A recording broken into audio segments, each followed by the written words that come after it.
Following information is available for SS Limited. PV ratio 30% means variable cost 70%.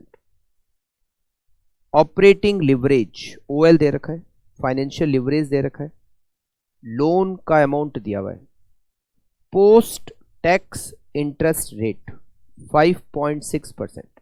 ये जो interest की rate है इसमें टैक्स का इफेक्ट देने के बाद है. टैक्स की रेट 30%. मार्केट प्राइस एक शेयर की 140 और प्राइस अर्निंग रेशियो 10. आपको प्रॉफिट एंड लॉस स्टेटमेंट मतलब इनकम स्टेटमेंट बनाना है और आपको नंबर ऑफ इक्विटी शेयर को फाइंड आउट करना है. तो देखिए सबसे पहले तो यहाँ पर जो इंटरेस्ट की रेट दे रखी है वो टैक्स के बाद की दे रखी है. ये जो पोस्ट टैक्स इंटरेस्ट रेट कैसे आती है, जो इंटरेस्ट की रेट होती है जब हम उसको 1 - t से मल्टीप्लाई करते हैं तो पोस्ट टैक्स इंटरेस्ट रेट आ जाती है.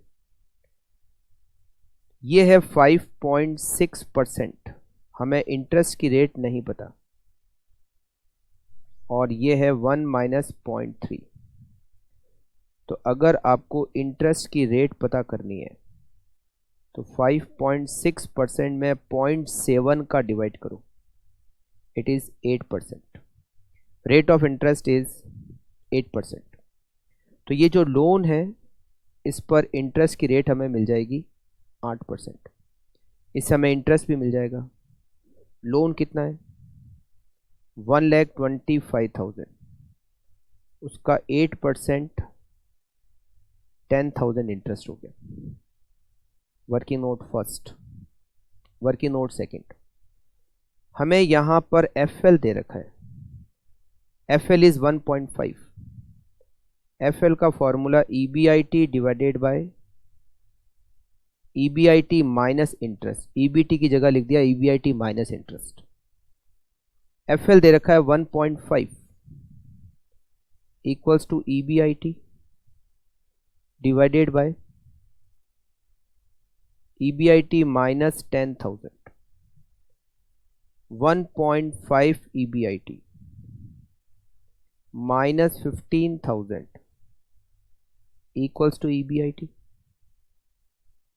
EBIT equals to 15,000 divided by 0.5, 30,000. Working note 3. OL का फॉर्मूला होता है कंट्रीब्यूशन डिवाइडेड बाय EBIT. हमें OL क्वेश्चन में दे रखा है 2 equals to contribution divided by 30,000. तो हमें इसे कंट्रीब्यूशन मिल जाएगा 60,000. अब हम आराम से इनकम स्टेटमेंट बना सकते हैं क्योंकि हमारे पास मोस्टली सारी इंफॉर्मेशन है.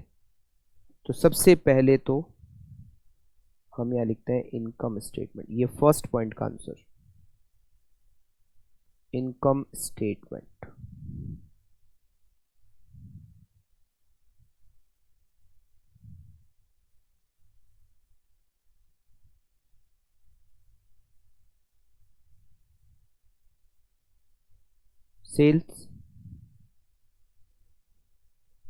सेल्स हमें यहां पर दे रखी है minus variable cost contribution. Contribution हमें पता है 60,000 और हमें पीवी रेशियो दे रखा है 30%. पीवी रेशियो का मतलब कंट्रीब्यूशन सेल्स का 30% है. तो इसका मतलब यह है कि हम सेल्स निकाल सकते हैं. 60,000 डिवाइडेड बाय 30%, 2 लाख सेल्स. इसका 70% 1,40,000 variable cost. Contribution 60,000. Fix cost हमें नहीं पता बट हमने EBIT निकाल लिया. हमने EBIT कैलकुलेट किया 30,000. EBIT equals to 30,000. तो हमें फिक्स कॉस्ट मिल जाएगी 30,000. इसमें से माइनस करेंगे इंटरेस्ट. इंटरेस्ट हमें पता है इंटरेस्ट 10,000. तो हमें EBT मिल जाएगा 20,000। टैक्स की रेट हमें यहाँ पर क्वेश्चन में दे रखी है 30%। 30% 6,000, तो हमें नेट प्रॉफिट मिल जाएगा 14,000। ये हमारा फर्स्ट पॉइंट का आंसर हो गया। सेकंड पॉइंट में हमें नंबर ऑफ इक्विटी शेयर पता करना है। तो यहाँ क्वेश्चन में पीई रेशो दिया हुआ है। पीई रेशो का फॉर्मूला होता है मार्केट प्राइस पर share divided by earning per share. Market price पर शेयर हमें पता है 140 और पीई रेशियो हमें पता है 10। तो 10 equal to 140 divided by EPS, तो हमें इससे ईपीएस मिल जाएगा 140 डिवाइडेड बाय 10 इक्वल्स टू ₹14। अच्छा, ईपीएस कैसे आता है? ईपीएस आता है नेट प्रॉफिट में नंबर ऑफ इक्विटी शेयर का डिवाइड करके।